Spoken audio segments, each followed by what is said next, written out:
आज हम सबसे पहले उस दर्दनाक हादसे की बात करेंगे जो भारत में पिछले 2 दशकों की सबसे बड़ी पुल दुर्घटना है। गुजरात के मोरबी में मच्छू नदी पर बना एक केबल ब्रिज कल शाम करीब 6:30 बजे टूट गया, जिसमें 134 लोग मारे गए। फिर से आप सुन लीजिए, 134 लोग मारे गए और यह कोई छोटी मोटी घटना नहीं है, इसलिए इसे भुलाया नहीं जा सकता।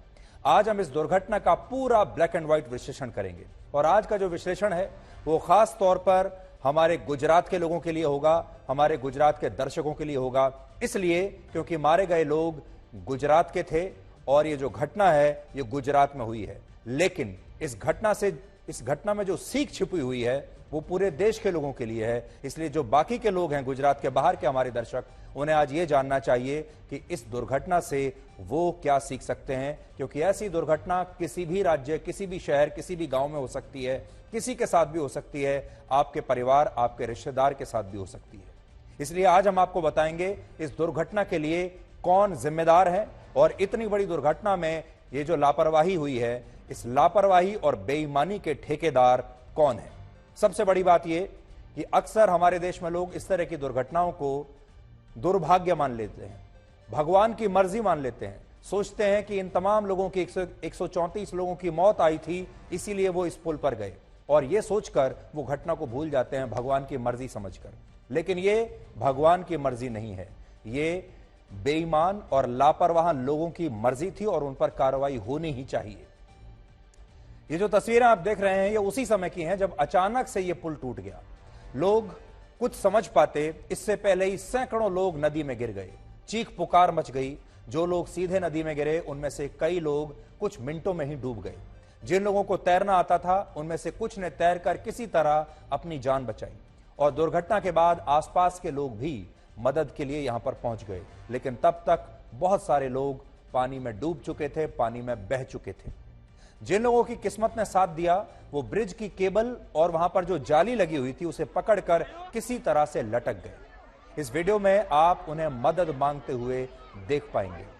ऐसे करीब 200 लोगों को वहां से बचाया गया है और आज इनकी जो चीख पुकार है ये पूरे देश को सुननी चाहिए।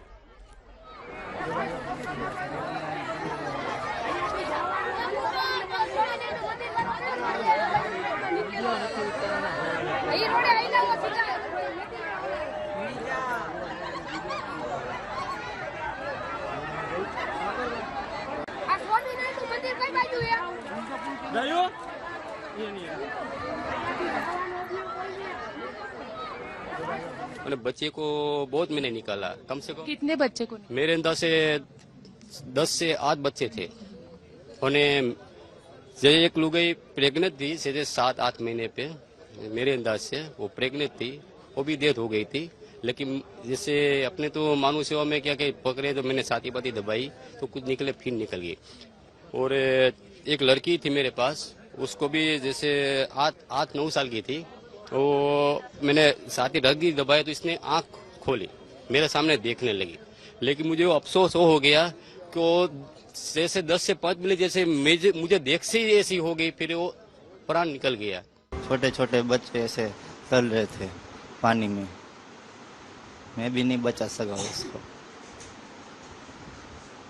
बहुत सारे लोग चिल्ला रहे थे, आवाज लगा रहे थे, मदद के लिए बुका।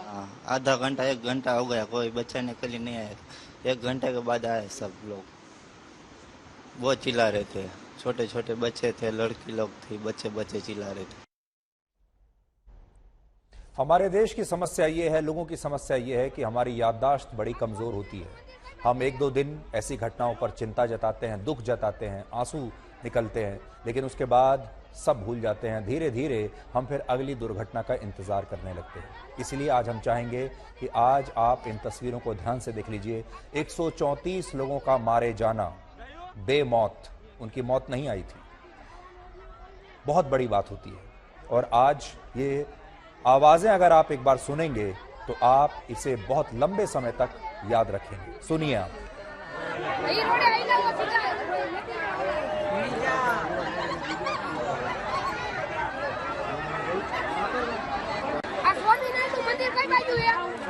Gayo?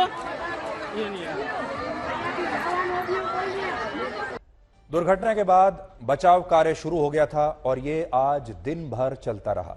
आपको हम तस्वीर दिखा रहे हैं। आर्मी, नेवी, एयरफोर्स और एनडीआरएफ की टीम लोगों को बचाने में और उन्हें खोजने में आज दिन भर जुटी रही। ये आज की तस्वीरें हैं जब बचाव कार्य वहां पर चल रहा था। आप देख सकते हैं दिन भर ये बचाव कार्य चला है और शाम होते होते जितने शव मिले हैं वहां से उसके आधार पर 134 का आंकड़ा मिला है कि 134 लोग इस दुर्घटना में मारे गए हैं। प्रधानमंत्री नरेंद्र मोदी 3 दिन के गुजरात दौरे पर आजकल हैं और उन्होंने इस दुर्घटना पर गहरा दुख जताया है। उन्होंने कहा है कि उनका दिल पीड़ित परिवारों के लिए बहुत ही व्याकुल है और सच भी यही है क्योंकि जिस तरह यह दुर्घटना हुई उसके बाद पीड़ित परिवारों को यह समझ नहीं आ रहा कि वो क्या करें। मोरबी के कई मोहल्लों में आज मातम छाया हुआ है।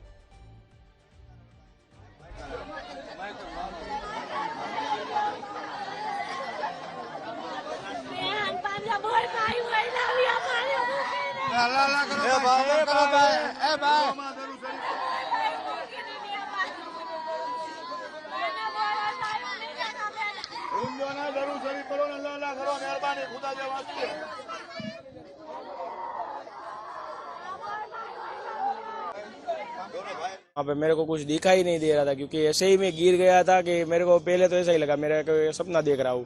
बाद में पानी में गया तब पता चला कि क्या हुआ है। 2 घंटे तक पानी में पहले तो रहा, 2 बार तो डुबकी लगा दी।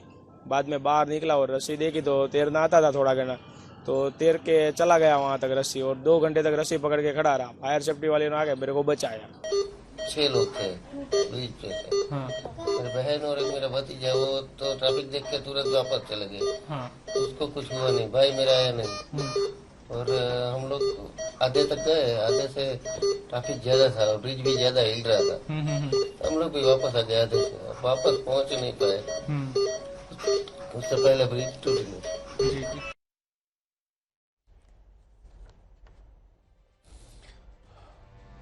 आप जरा कल्पना करके देखिए कि यह घटना किसी के साथ भी हो सकती है। आप किसी पुल पर गए और आप में से ज्यादातर लोग हर रोज किसी न किसी पुल से होकर गुजरते हैं, हर रोज किसी न किसी फ्लाईओवर से होकर गुजरते हैं, हर रोज किसी ट्रेन में बैठते हैं, किसी बस में बैठते हैं जो पुल से होकर गुजरती है। और सोचिए वो पुल गिर जाए और उसके बाद ये दुर्घटना हो जाए। सोचकर देखिए जरा। और जब आप सोचकर ये बात देखेंगे तो आपको पता चलेगा कि जो लोग हमने आपको दिखाए, उनके परिवार के जो लोग दिखाए जहां मातम छाया हुआ था, उन पर आज क्या गुजर रही होगी। मोरबी का ये केबल ब्रिज 143 साल पुराना था, 143 ईयर्स। मोरबी के राजा वाघजी रावजी ने इस पुल को बनवाया था और इसका उद्घाटन वर्ष 1879 में हुआ था और तभी से यह पुल मोरबी की शान कहलाता था। 765 फीट लंबा और 4.4 फीट यानी लगभग 4.5 फीट चौड़ा यह पुल मोरबी का एक मुख्य टूरिस्ट स्पॉट माना जाता है और गुजरात टूरिज्म विभाग ने इसे अपने मुख्य आकर्षण वाली लिस्ट में भी रखा हुआ है, यानी एक टूरिस्ट स्पॉट है ये। राजकोट से 64 किलोमीटर दूर मच्छू नदी पर बना यह पुल अपने जमाने में बेहतरीन इंजीनियरिंग का नमूना माना जाता था, लेकिन कल जिस तरह अचानक से यह पुल टूटा उसके बाद सभी के मन में एक ही सवाल है, आपके मन में भी होगा कि आखिर यह पुल टूटा कैसे और इसके लिए हम किसे जिम्मेदार ठहरा सकते हैं। आज हम ये मांग करते हैं कि इसके लिए जिम्मेदार लोगों के खिलाफ हत्या का मुकदमा चलना चाहिए। ये पुल कैसे टूटा ये समझने से पहले आपके लिए ये जानना जरूरी है कि केबल ब्रिज होता क्या है। तो केबल ब्रिज अक्सर बहाव वाले पानी के ऊपर यानी नदियों पर बनाए जाते हैं और ये ब्रिज केबल के जरिए बनाए जाते हैं। इसमें नदी के दोनों किनारों पर खंबे होते हैं, दोनों किनारों पर, और बाकी का जो पुल है वो केबल से लटक कर टिका होता है। इस तरह के ब्रिज में पानी के अंदर कोई भी पिलर या पानी के अंदर कोई भी बेस नहीं बनाया जाता और इस ब्रिज में एक डेक होता है, एक टावर होता है, टेंशन और फाउंडेशन और केबल, ये उसके कुछ अहम हिस्से होते हैं। आज हमने आपके लिए थोड़ा रिसर्च किया है। केबल ब्रिज के अहम हिस्से क्या क्या होते हैं वो आप देख सकते हैं। डेक क्या चीज है, इसका फाउंडेशन कहां होता है, टावर कहां होता है और केबल कहां पर होता है। इस तरह के पुल हवा में झूलते रहते हैं, हिलते रहते हैं लगातार, और देश में कई केबल ब्रिज हैं, लेकिन मोरबी का ब्रिज कैसे टूटा, ये वीडियो में जो दिख रहा है और जैसा कुछ लोगों ने बताया उसके अनुसार लोहे की मोटी मोटी तारें जिससे पुल बंधा रहता है, वो केबल यानी लोहे की तारें बीच में से टूट गई, जिसके बाद लोग एक दूसरे के ऊपर गिरने लगे और कई लोग नदी में गिर गए और डूब गए। लेकिन सवाल यह है कि यह हादसा किसकी वजह से हुआ है।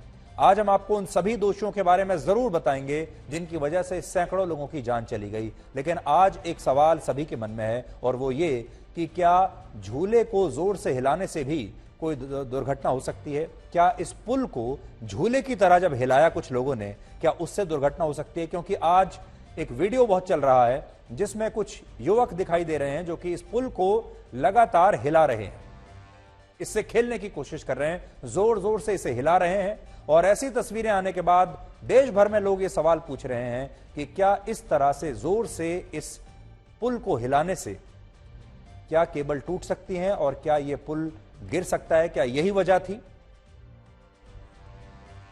आप ये देखेंगे, ये आपके सामने कैमरा चल रहा वीडियो, इसमें आप देखिए कि लोग काफ़ी मात्रा में वहाँ इकट्ठा हो गए और उसके बाद वो अपना जो है एंजॉयमेंट भी करने लगे और काफ़ी जो है ब्रिज के साथ, जब देखिए आप उसको जो है झूला भी रहे हैं।